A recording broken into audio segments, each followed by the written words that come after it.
Good morning, Kasturians, and welcome to yet another video of Chapter 3 of History, Nazism and the Rise of Hitler. In the previous videos, we have seen how the conditions were there after the First World War and the defeat of Germany and imposition of the Treaty of Versailles on Germany, how it infuriated the true Germans and the conditions that made Hitler to rise to power. In this video we will see how Hitler he destructed the pillars of democracy and how he became a true dictator. So let's start. The Nazi party had already been a popular party and it conceded 37% votes in the general elections of Germany, and Hitler emerged as a most powerful and influential leader in the German polity. After this, it was on 30th January 1933 that the then German president Hindenburg he offered chancellorship to Hitler, and this chancellorship was the highest position in the cabinet of ministers. But the Nazis they already got the support of conservatives to their cause, and after acquiring power, Hitler started dismantling the structures of democratic rule, and in the first attempt, it is believed that Hitler he created a conspiracy and he put all the then parliamentarians to fire. A mysterious fire it broke in the parliament building, and this fire it facilitated the move of Hitler to control the entire Germany. This fire broke out on 28th February 1933 and it came to be known as the fire decree. After the fire broke out, so many politicians they were burnt alive in that fire, and Hitler he managed to escape. And in a atmosphere of suspicion and instability, Hitler suspended the civic rights like the freedom of speech, the freedom of press, and the freedom to assemble, which were guaranteed to the Germans by the Weimar Constitution. The main political rivals, that is the communists, they were crushed and they were hurriedly packed off and they were sent to the concentration camps.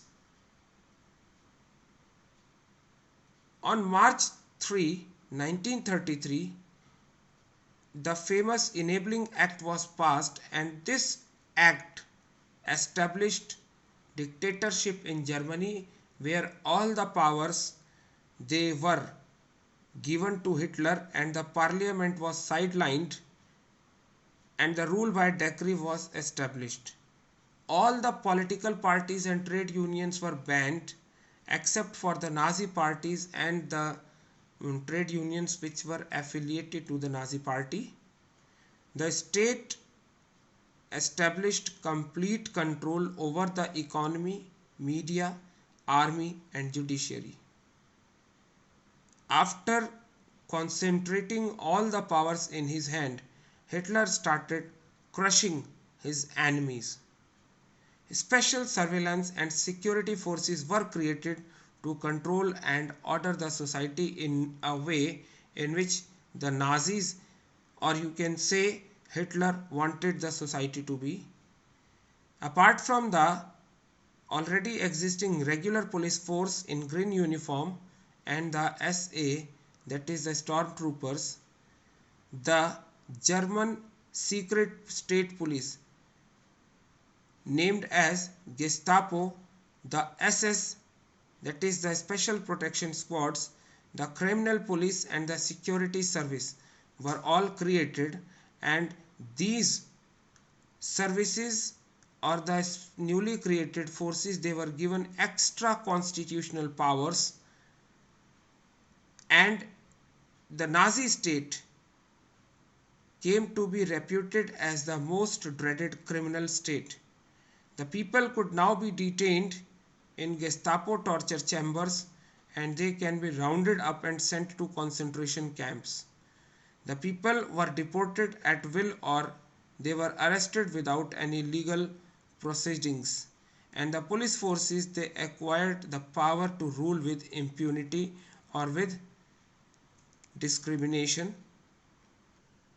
But apart from all this, Hitler tried to keep what he promised to the Germans. He assigned the responsibility of economic recovery to the economist Hazelmar Sachse, who was advocating full production and full employment with the help of state funded or the government funded work creation programs. And this project produced the famous German superhighways and the people's car, that is the Volkswagen. Hitler also worked upon his foreign policy, and he withdrew his membership from the League of Nations in 1933 and reoccupied the Rhineland and integrated Austria and Germany in 1938 under the slogan "One people, one empire and one leader." Also, he made the German-speaking Sudetenland, which was a part of Czechoslovakia, and he amalgamated the Sudetenland in the German territory. He was having unspoken support of England, in whose opinion the Treaty of Versailles was too harsh, and ultimately these quick successes at home and abroad, they reversed the destiny of Germany as a country, it was believed. But Hitler didn't stop here. Sachse, he advised that instead of deficit financing, the state should expand the resources, and on advice of Hazel Sachse, Hitler started planning to have a succession of wars to expand his territories. As Hitler believed that it was war that can expand and increase the resources and will be able to overcome the economic crisis, and that's why in September 1939 Germany invaded Poland, and as a result a war with France and England it started. And in September 1940 a tripartite pact was signed between Germany, Italy and Japan. This pact, it strengthened Hitler's claim to international power, and puppet regimes who were supporting the Nazi Germany, they were installed in a large part of Europe, and by the end of 1940 Hitler was at the apex of his power. After this, Hitler, who was having a dream, a long-term dream to conquer the Eastern Europe, he started making moves, and he wanted to ensure food supplies and living space for Germans, and that's why he attacked the Soviet Union in June 1941. This was a historic blunder. Why? Because it was during this attack that Hitler exposed the German Western Front to British aerial bombing. That is, the British Air Force, it bombed the Western German Front, and from the east the powerful Soviet armies, they attacked. And the Soviet Red Army, it inflicted a crushing and humiliating defeat on Germany at Stalingrad.